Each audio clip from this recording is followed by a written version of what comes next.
Hello campers, glad you could all join us for another chat with Uncle Malcolm. This wasn't planned. There was a bit of a miscommunication, so we showed up much sooner than we were supposed to be, but c'est la vie. So our loss is your gain, or something, or words to that effect. I was going to say words to that effect. Yeah.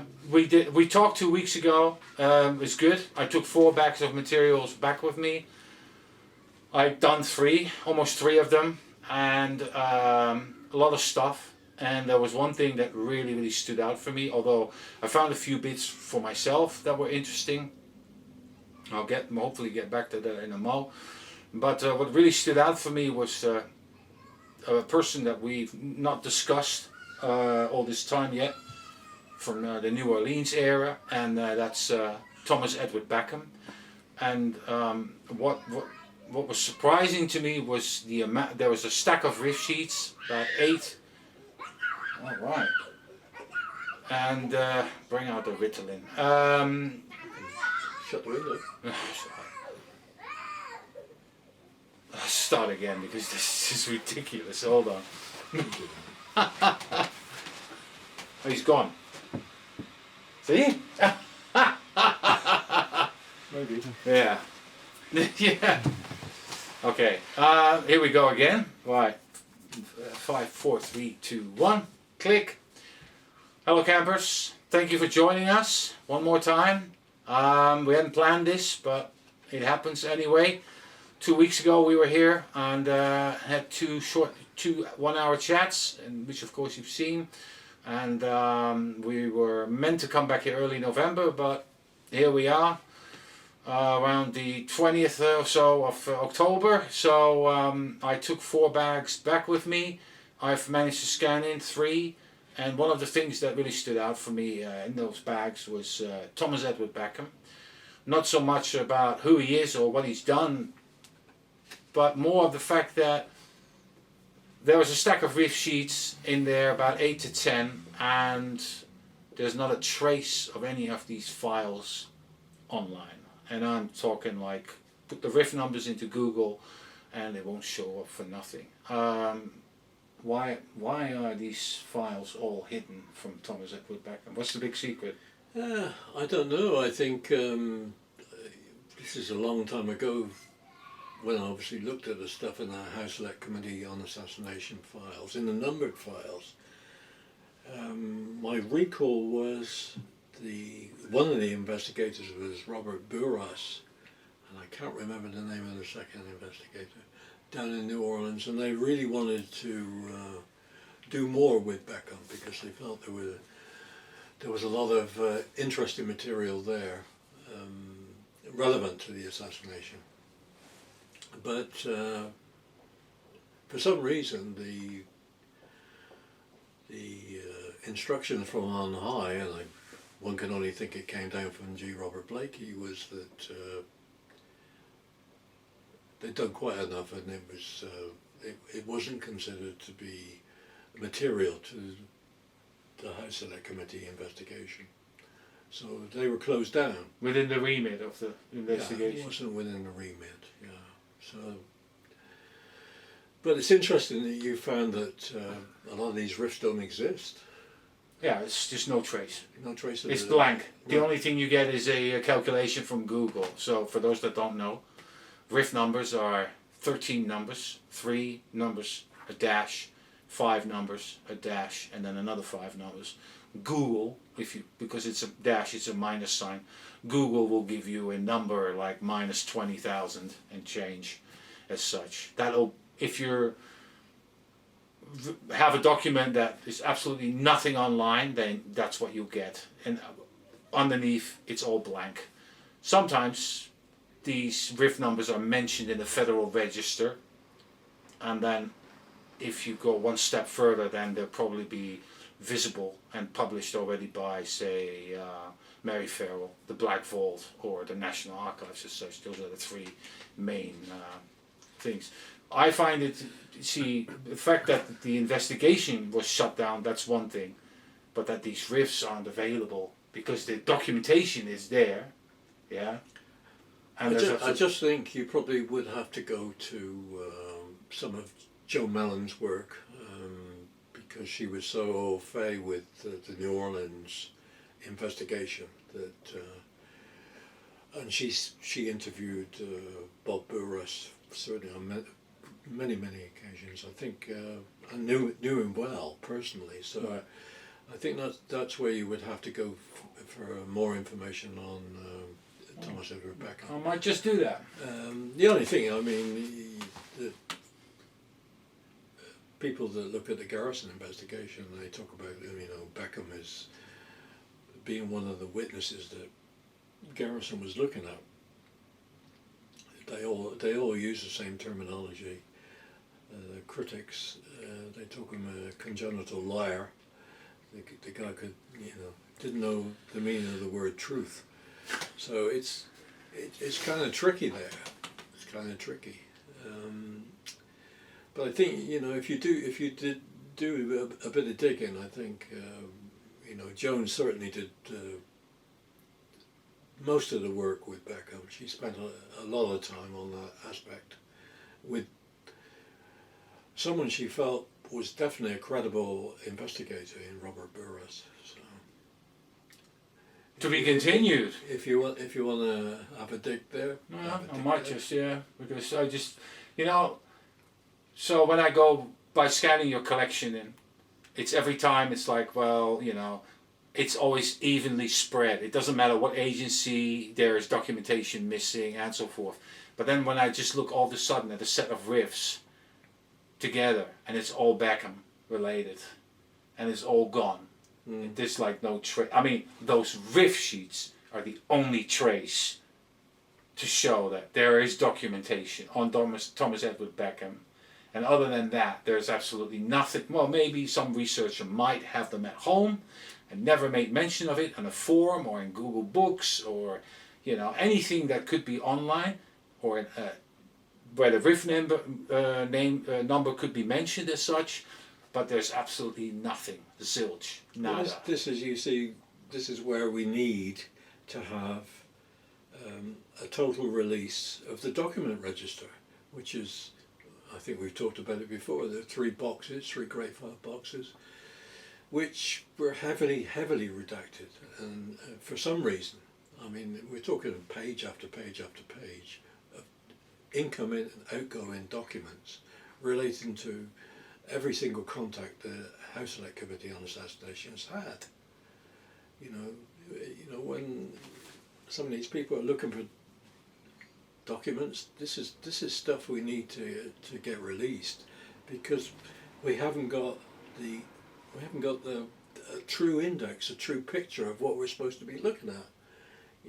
It's almost like the Warren Report again. That's right. If we can't open the document registers and see page after page free and clear, how are we going to know what to look for? No index. There's nothing there. So you don't know what to look for. When just people keep saying, "Oh well, we're looking for this to be released," they're looking for me. Well, that's the most important thing you need to get released. Your finding age, your index. Because then you know what's there. Yeah, because you know where you're going. It's like the church committee stuff when they talk about 8 binder index. Well, we don't have that. It's not been released. You have to ask yourself the question: what on earth is the national security issue with that? I don't understand what the national security. No, because it leads to other things. Yeah. That's why. Yeah. I suppose so. It could be used maybe as a signpost, I guess. Yeah. So. But when I came across this when I sorting out the paperwork, and we were talking about this is CIA talking about an internal document, and they're talking about this is the church committee, SSCI, 65 large loose leaf binders of church committee and other materials. We're only looking for 8 binders. Never mind 65. 65? Where are they? Where? Yeah. Answers on a postcard, please. Yeah. And then they're processing this, the HSCA. 20,000 pages of House House This is Assassination going back. Committee This is records. going back to October '93, so we're going back in time. Something I would say that's probably been released.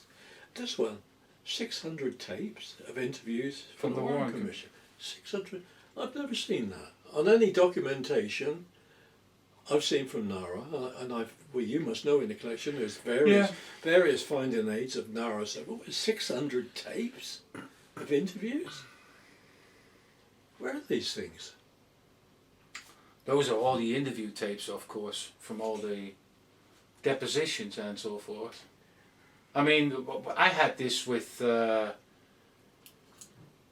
We found something that was supposed to be Roy Truly's deleted Warren Commission testimony. I've mentioned this before a few years ago. Mm-hmm. And then we thought, I was creaming myself at that point. I thought, okay, this will be it. This is awesome. Well, we said, like, can we have this? Because it was done on a dictabel tape. No, we don't have that equipment, blah, blah, blah, blah. Then we need to vet it, this, that, and the other, etc., etc. So they were supposed to get back to us. And then a year or so later, Dennis Morissette got hold of the tape. And I was like, what? We asked them to do this, and they didn't tell us anything. And then all of a sudden, Dennis Morissette just went, well, yeah, I paid them, I think about $100, $90 to $100 to get it digitized. Gets it digitized, and there's a person that basically rattles off his Warren Commission testimony and nothing else. And I was like, well, that's $100 well spent. But it was nothing. That's an amazing document. I want that. Yeah, thank you. Cool.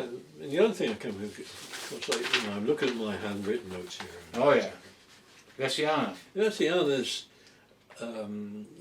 Interviews. his most significant testimony happened after the committee went out of business. It limped along, and it was known as the Schweiker Hart Committee. Yeah. So in '76, so these interviews, especially on interview 2, 3, and 4. which was 3rd of November '76. This one was the 16th of March. Yeah, that's March. So it's March 11th. Oh yeah, we're going backwards. Yeah. That's right. Yeah, and this one is Also March. Yeah. So there's 2nd, 11th, and the 16th of March of 1976. None of that exists. None of that exists. We can't. Well, it's not to be found. So. Oh well. When did you write that down? Roughly. Ages ago. Yeah? Ages ago. Maybe.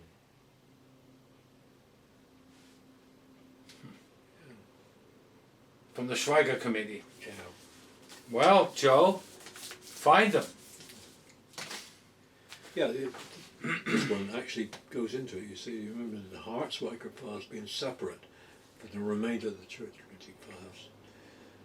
Mr. Johnson was also told by someone that the Hart-Schweiker materials were turned over to the HSCA. We should therefore double check to see if any of the Church Committee transcripts are among the HSCA numbered files. Mr. Johnson said he would contact another person who worked on the Church Committee to see if he can obtain further information regarding the deposition of the Hart-Schweiker materials. Mr. Johnson said he would call me back. Are we still waiting for that call, or it's Jim Johnson, by the way, who worked on the Church Committee, JFK Well, assassination? here's Nara telling, obviously telling the review board that to run the Hart-Schweiker materials do not appear to be among the Church Committee records in the JFK collection. Oh. Which they're not. Okay. So this is more material which is, gone down the memory hole. Joe will find it. It's not a problem. Maybe. These, I lost count of how many times I've copied this. So when we talk about, finding aids and indexes and stuff like that, this is everything that the review board Had access to. Yeah, and this is the email of each of the people that were working for the assassination record. Well, it's quite a few. And 76. Wow.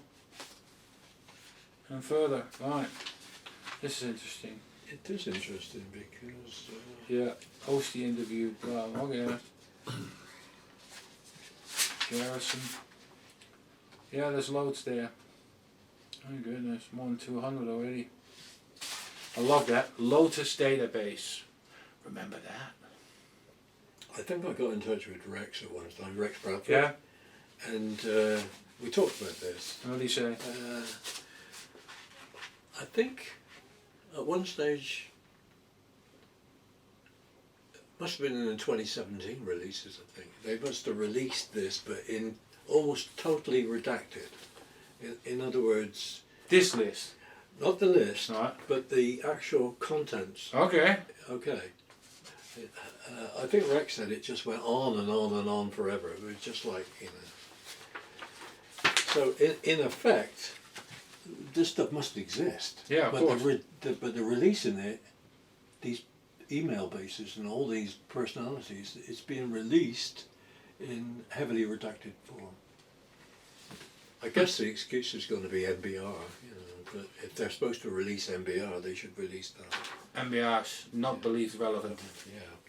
This one, Dennis we Leia. talked about Dennis Leia. Dennis Leia, yeah. Yeah, this is the note he wrote, given The undersigned Donald yeah, is hereby HSCA, Yeah, given them permission to access his October 75. testimony before the Senate, the Church Church Committee on Intelligence, Church Committee. But you see, I couldn't check this. I can't check it because, you know, the documentation in the document register doesn't show. So, I mean, we do get some Dennis interviews, HSCA interviews, which are really interesting, but we get no dialogue about the search for his testimony. None of that exists. There's no HSCA dialogue to say that they were looking to access this. So, he testified for, I think he told me, almost 4 hours. Yeah. That's a long time. That's a lot of paper. That's quite a few pages. That's good for 200 pages probably. And a significant guy because of where he was and what he said he saw. You know, he said he saw, you know, a debrief. On Oswald. Oswald. What I'm going to do for the viewers, I'm going to put a link to a zip file and scan these in. And if you're interested in that and you want to harass National Archives a bit, you know, where is it, then please do. And keep us updated in the comments.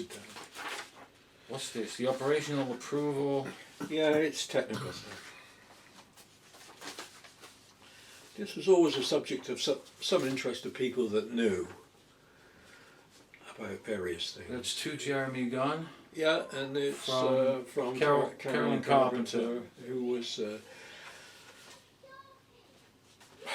we're in the revolving door syndrome where you go into CIA, then you come back out, and then you're something else, and then you go back in again, you come back out. I had one of these last week. Yeah. But there she is, Team 2. Well, yeah. They didn't actually, she didn't actually make it, but it did show. But here we go. This is the importance of details. See? This is on a post-it letter. Yes. And this is Pete Bagley, Pete he and his staff found it in the month of May. Yeah. And Pete confirmed this to me. He travelled over there and testified before the board. Yeah. And that's also nowhere to be found. They don't even admit they got it. They don't even admit that they did it. Extraordinary. They must such a key player in that whole saga of this. I don't get it at all. No, they don't want to, you know. I mean, I thought the review board basically did a really good job. I thought they did a good job.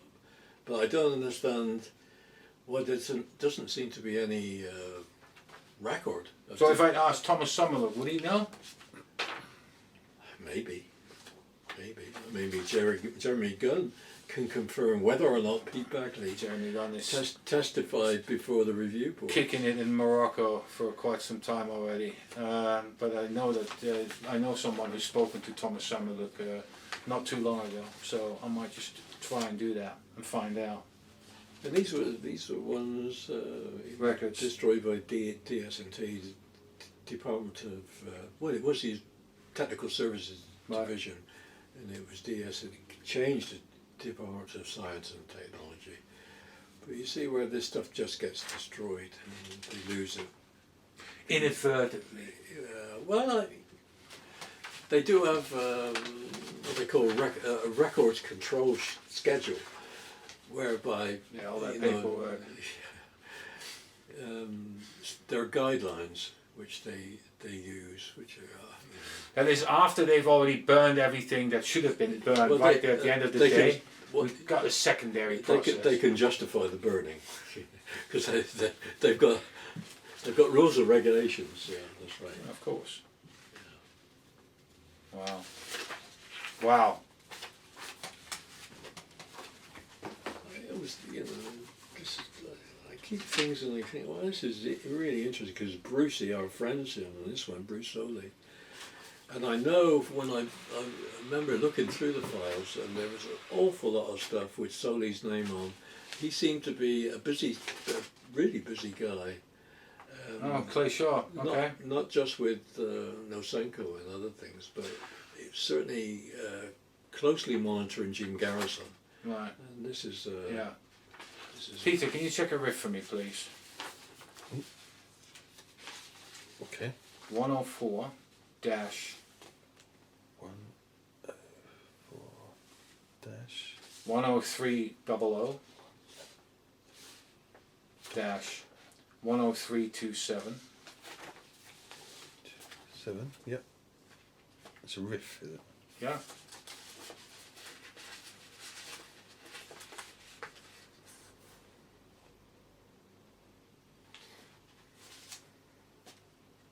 Online? The moment. The suspense is killing me. Come on. Try. probably. Well, then, if it's online, we can see the redactions because there's a few. As you can see. I think I wrote them in. Oh, Mrs. Thorne, Mrs. Thorne, Mrs. Thorne. Thorne. They were redacting an employee's name. and M.A. Stevens. Yeah. Shaver. MD Stevens. MD Margaret Stevens. Right. Margaret. What does it say? It's online or not? Can't see it. Okay. This one This is. Gone through to the Mary Ferrell Well, then it's online. If it, website with CIA, but it doesn't list it. yeah, exactly. no, then it's online. If Mary Phil comes up. Okay. And I've got one more. This is, No, it doesn't list that exact number. Close. There's quite a lot of close ones. But not Okay. the exact All one. right. This is another Clay Shaw document. Yeah, this is to do with the obviously the people were jumping up and down when Shaw was named as a suspect by Garrison, and this came out of the General Counsel's office. This is priceless. When Justice interviewed Shaw's lawyers, Justice got very clear impression that Shaw had not told them of his previous contacts with CIA. Have you any record of or recollection whether Shaw signed a secrecy agreement or was otherwise enjoined to secrecy about his contacts with your office? ? Sorry to burden you with these questions, but conceivable some of these details could become important if we have to claim privilege in connection with the Shaw trial. September 23rd, 67 at 12:09 p.m. just for accuracy. Nice. I bet that's not online. And then this one. This is. Yeah, this is because This is ONI. This is. Oh, DOJ. Sorry, my bad. It's part of their enclosures. And That's still quite a mystery to me. When is a document DOJ and when's a document FBI? I mean, there seems a bit of a juggling act going on. Somebody within the FBI will probably be able to tell us that specific distinction. But this is about Bringuier and Carlos Quiroga. yeah, I hope I pronounced that this is proper. so. This is an interesting one because this name comes up a lot. El Mexicano. And being someone that was in the company of Oswald. So I'll go through this and see that I put some post-its on the back page. So I put in here El Mexicano, you aka pronounce it El Mexicano. El Mexicano. Okay, yeah. AKA Francisco Rodriguez Tamayo. sponsored by Julio Joe Lobo. Lobo and Irvin Davidson. Yeah. Close to Orlando Bosch and Luis Posado Carrilas, WK Scarlet CIA. Note, And then FBI have a huge file on Francisco Rodriguez Tamayo, which contain false search slips using the El Mexicano name. so that's a good document. That's a very good For document. those people that are interested in that sort of stuff. Nosenko. Hey, Yeah. like we don't have thousands of pages already, but let's add one Yeah, more. but you know, you have to you have to jump forwards and you have to jump backwards. Because really, this one is 68, okay, Yeah. fine. And then it's the re-examination of Nosenko. That's by Bruce Soley.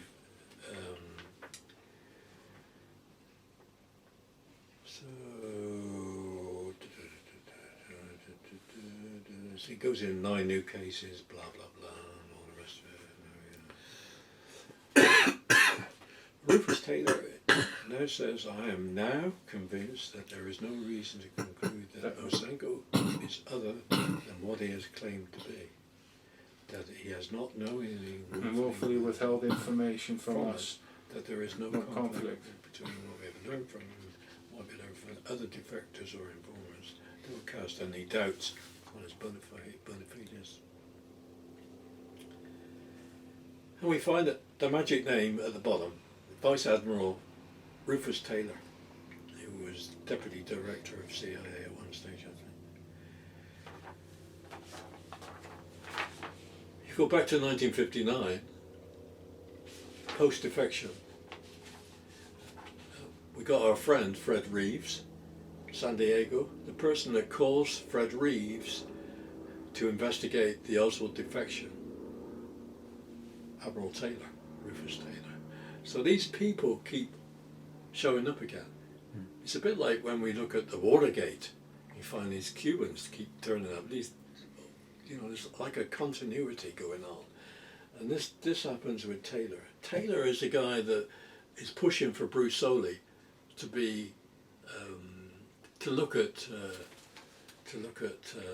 Nosenko's bona fides again. You know, to do a new examination.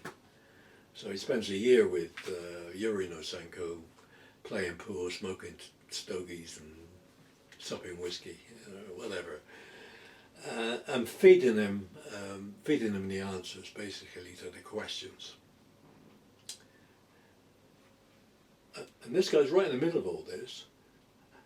And right at the beginning, with Oswald's defection, this guy is there. He's the guy that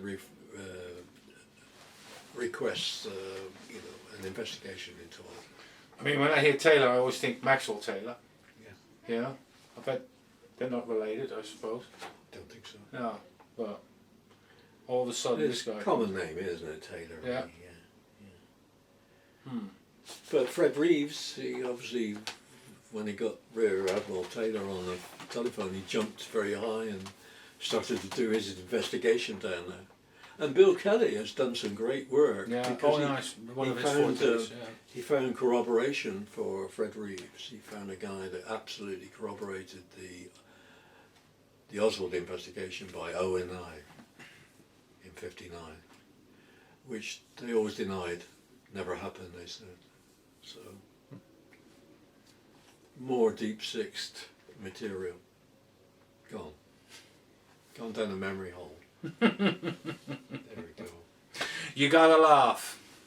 And when we talked about it last time, I said to you, I didn't mention anything about the Johnson stuff, the LBJ stuff. Yeah.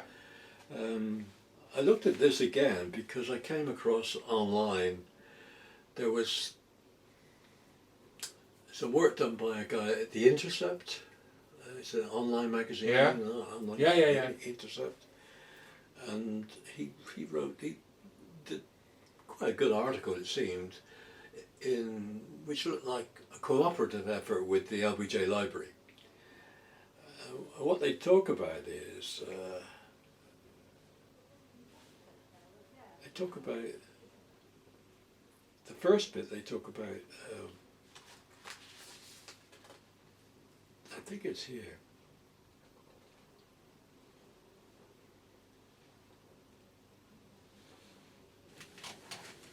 You see, After President Johnson's death, a former White House aide who came to Texas to serve as consultant to former President Johnson turned over a sealed manila envelope. now this is what The Intercept got.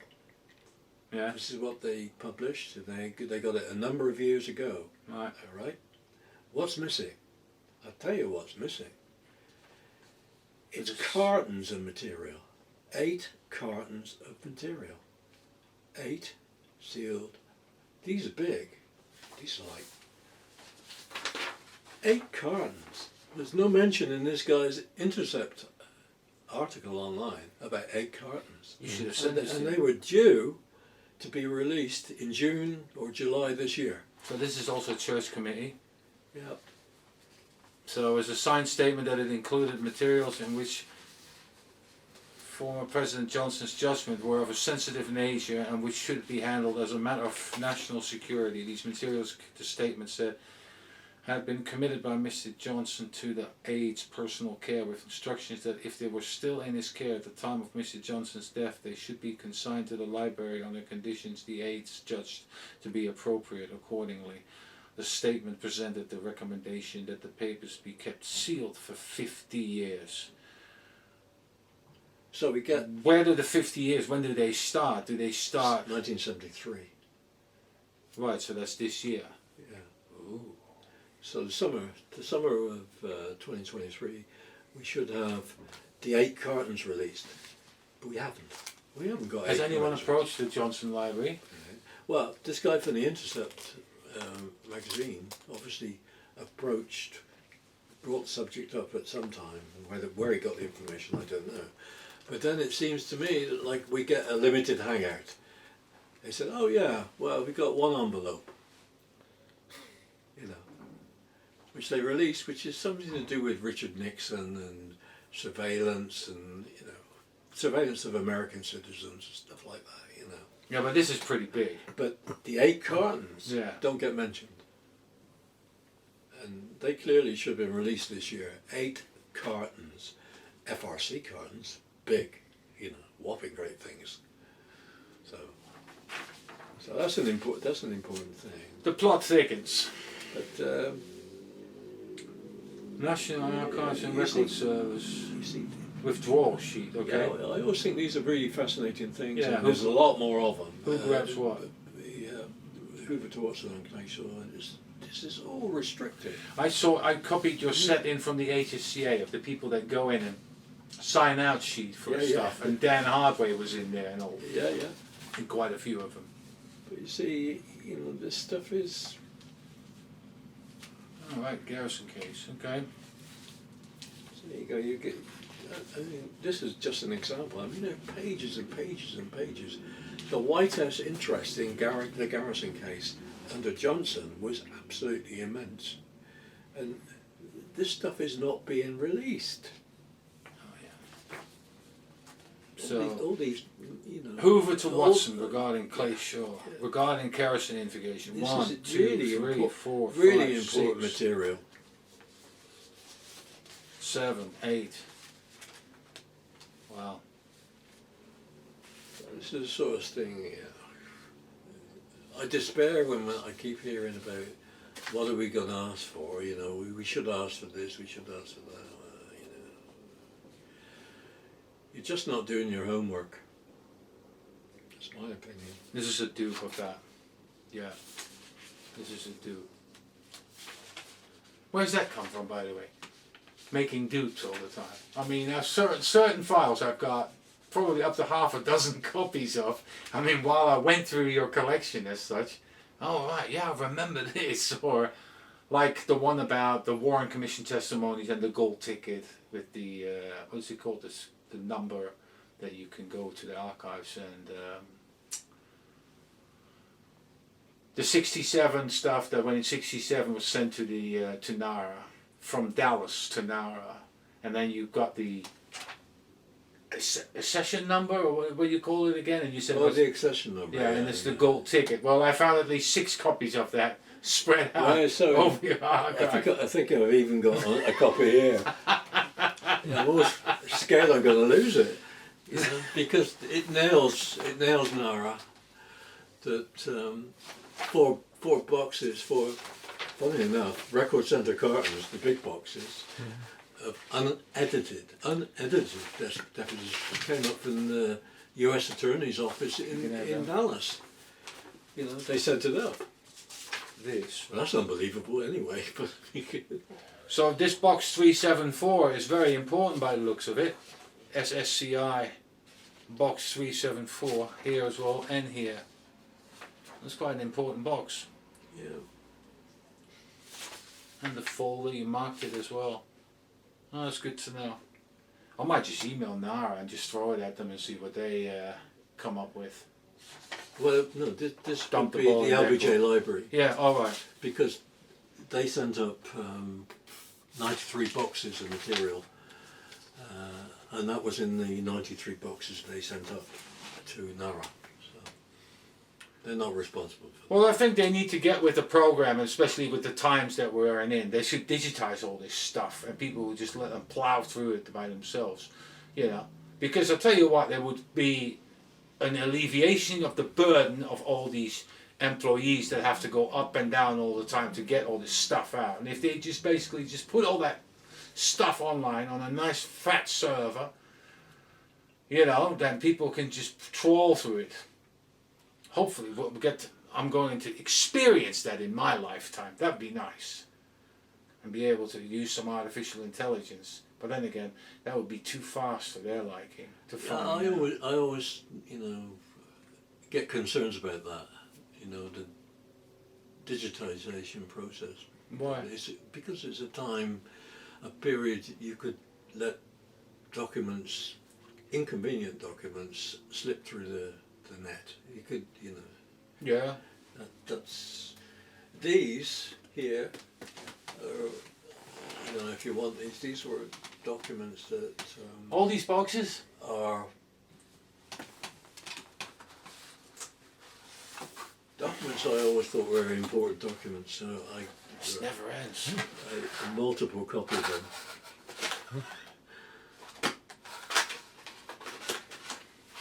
I don't think there were that many. You know how this started? Let me tell you something. You bet I've got half a dozen tapes in 2016. I've got half a dozen tapes, and I'll ask, will you digitize them for me? Yeah, sure. 350 cassette tapes later, I was like, oh yeah, I think I've done it all. Not quite. Calvin Hicks. Yeah, these are all important stuff. And some of this stuff would be Malcolm, I'm taking all of this. quite interesting for. I mean, I'm taking. well, you could look at this and you would say, "What the hell's important about that?" You know, this. You see? Request for dissemination, change, or cable reference service. It's a In form, plain English? It's a form 1604. It means you apply. This goes. Which division is this from? Name of requester. Oh, I see. She's on that IAD. Yeah, okay. Right. So this would be a request for. It's not a change in dissemination, but they want a copy of the cable described. Right. Just there. Yeah. But you see, it's a dual purpose form, and when I talk about to people about how the records on Oswald that came in from the State Department, ONI, Air Force Intelligence, all sorts of people, CIA stuff. That stuff, when Oswald defected, came into CIA. This had already been done in other words, there have been a request for a dissemination change because it all went to the Soviet Russia division.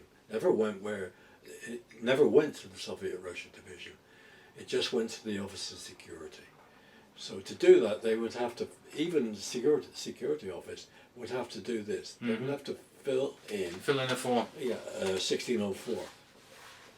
I mean, we don't have it, but that's what they would have to do. They might be secretive as an organization, but they've got their bureaucracy in place. It's interesting when you pick up anything, really. How many boxes? 2, 4, 6, 7 boxes in total.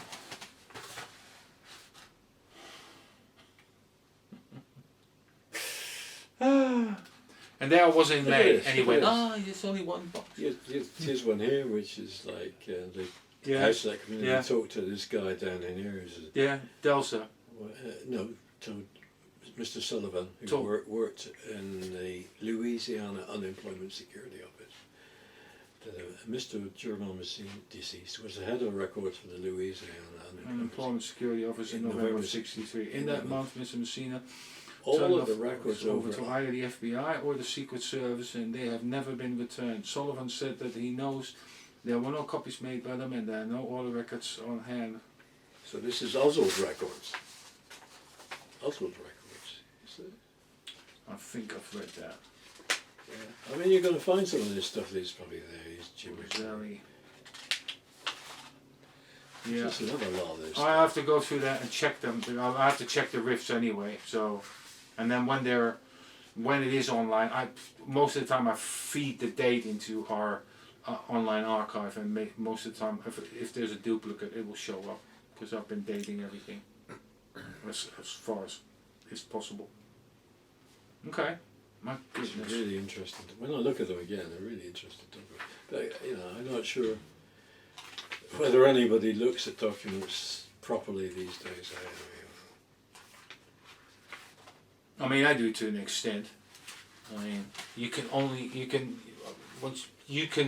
glance at documents, you can read documents, and you can research documents.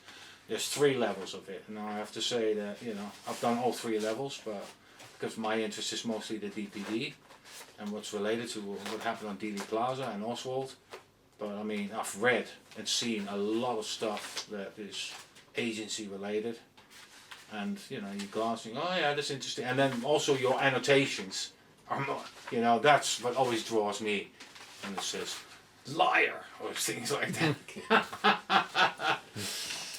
So that's I find that interesting. And you're going to need clean copies of documents. I mean, most of the documents are in pretty good quality, but there are FBI documents. You had some colored FBI documents from General Maxwell Taylor, and they were from like 59 to 62, 63, and they were all in plastic sheets, and they were really interesting. But my God, they typed really from the left to the right.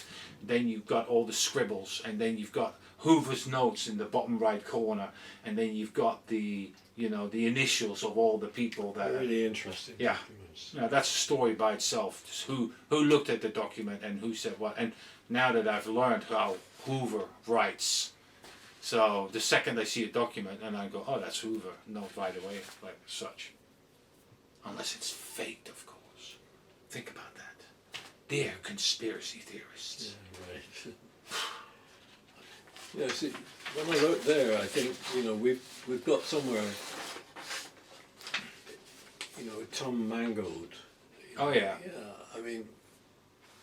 The litigation. Yeah, where's this guy's papers? He did a hell of a job. Yeah, I saw some stuff that in the previous batch that I had on Mangold. So there's a lot of stuff.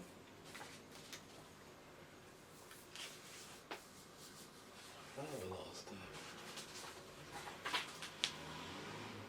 So this actually, as you say, I've made a lot of notes on here. Yeah.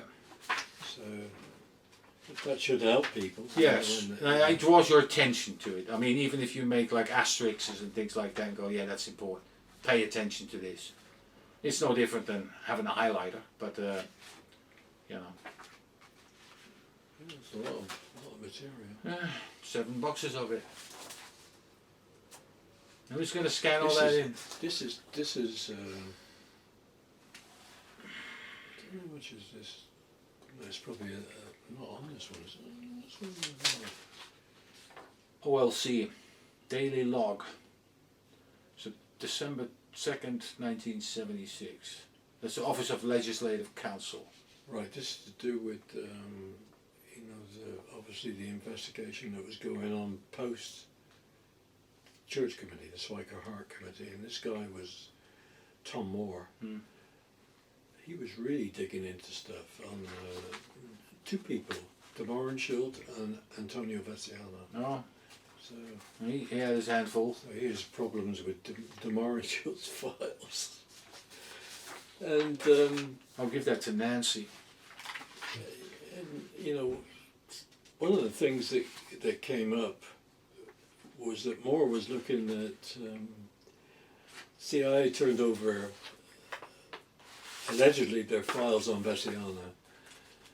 Now, I don't know what files these are on Veciano because Allegedly. they turned files over to the Tom Moore at the Select Subcommittee on Intelligence, Swiker Hart Committee, according to these documents. And Moore is bitterly complaining that CIA has turned over lots of documents on Veciano which are heavily redacted. Well, you don't do that with a select, a subcommittee. They're all cleared through top secret. What Yeah. are they doing? And which files are these? For God's sake, which files are they? That's what I can't understand there.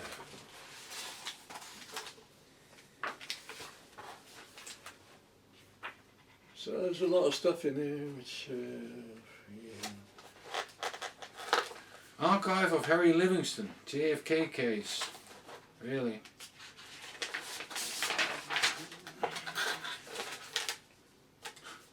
There's a note from Harry, 1999, 9th of June. well, there's actually I found a letter from Harry which you might want to just hear. As I was going through all this stuff. Put on a card. Yeah, it's a little.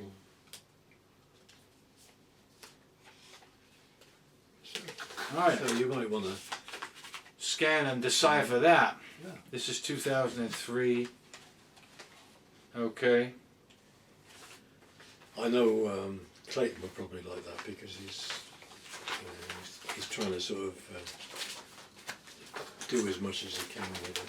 Archive of Harry Livingston JFK case. Complete, let's just, blah blah blah blah.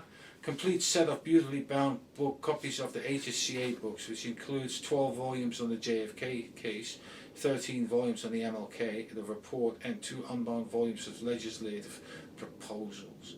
Complete and up-to-date sets of the 3rd decade, 4th decade, blah blah blah. Several shoeboxes of audio tapes, yeah, I got that. I've been digitizing them. 4 file drawers of correspondence with researchers. None will be screened or sanitized by me. No, I did some sanitizing. 3 file drives, Yeah, sometimes you just gotta put the rams back in the drawer, You said the editing process. Yeah. I mean, the best one is Harry's copy of Best Evidence. There's this bits like, there's just all kinds of remarks basically in that book. 3 file drawers of files about witnesses, non-medical, a lot on Dallas, cops, FBI, etc. 4 file drawers of files on medical evidence from Parkland and autopsy witnesses, autopsy pictures, x-rays, HCA, ARB, etc. arranged by doctor, nurse and corpsman. About 4 file drawers of files from the FBI Secret Service, ballistic files, the Zapruder film and other, both my personal research and other data. A large personal library of probably more than 150 JFK assassination books and other related blah blah blah blah. This is roughly the list of what was sent to you then, because you said you got it in about 1999 of him. Yeah. And regrettably, whatever came after that, I think that went into the crusher. and disappeared. I mean, we did. William Law and I did try and make an attempt to find out what happened to them, but nobody was really helping us with that. Or even though we had contact as such, and we got a bit of a trail, but then nothing happened. It was just a dead end. And this is the problem, and this is what everybody needs to understand: is that the people that have been researching this whole thing, this case, they are all in advanced age, and like I said last time as well, at least you have the clarity to say, you know what, here, take this, digitize it, and who knows what comes out of it, because somebody else looks at it, like for instance I've done, and sees something that the person that originated the research hasn't overlooked, or it wasn't his interest, or whatever it may be, and so that it can be repurposed as such. And this is what you've got to go for. And this is like Gary Shaw has been smart enough as well. They have the Project JFK lads, David, Casey, and Brian, who are busy digitizing his archive, but it's just not enough.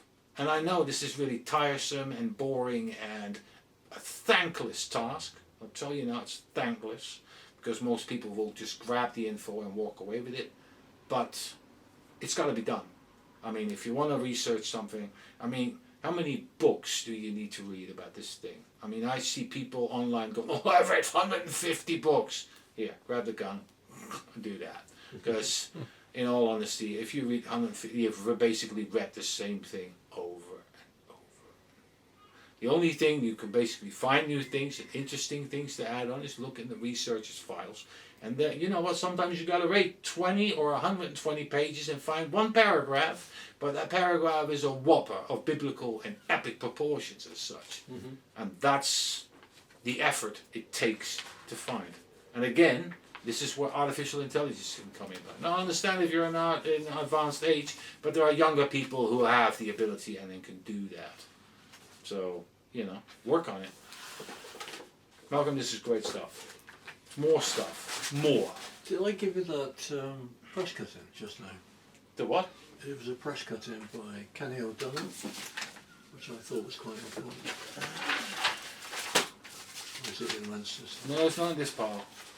Those are the documents you just gave me. That was out of Tree Frogs files. No, what it's Like he said, she said stuff. Labels. No? No. No. The Intelligencer. Oh yeah. Weaponization of the online world. Oh. I think I gave it to you. No. Oh no. Oh dear. Oh dear. Oh. That's interesting. Yep. Wow. What can I do with that then? I'm sure I gave it to you. No, I've never seen this before. No, the page. Oh, the Kenny O'Donnell thing? Yeah. No. Kenny O'Donnell, I found one document with an interview of O'Donnell in the last few days, but I didn't read that specifically. I've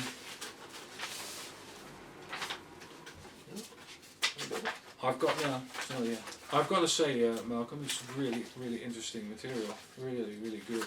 I really like it. I like the leads that can lead to finding the absent material, missing material, redacted material, and so forth. Well, I've got evidence that says blah blah blah, and you tell me why not. No, that's don't have it. Yeah, weird.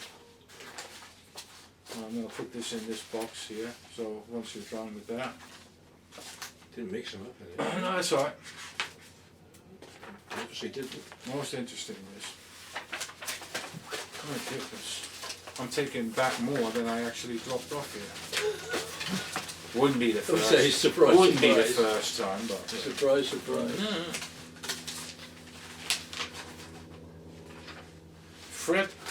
Fred Janney. Yeah. We That need was, the complete interviews. SSCIA. Oh, here it is. Sorry, my mistake. Okay. This is a great Kennedy's record on Vietnam. great document for a Jim DeGinio. Okay. Or any person that, you know, January 3rd, is 68. interested in, from an insider, interested in perspective. Kenny O'Donnell was the one who shot the film of the motorcade where the film was full just before Dealey Plaza. Sure, Kenneth, not a problem. We believe you. We're not conspiracy theorists. We believe you. This is great. So, when are we going up in the attic? Because I bet there's about 150 boxes in there. There is no attic. No? That's what they all say. Then the floorboards get pulled up and there you go. Oh, hold on a minute. In the basement. Okay, what's next? That's it? Yeah? And you got 1, 2, 3, 4, 5, there's 7 books? Okay, I'll tell you what, we'll do a break and maybe we'll have another chat or not, we'll see. But right now, thank you very much. See you later.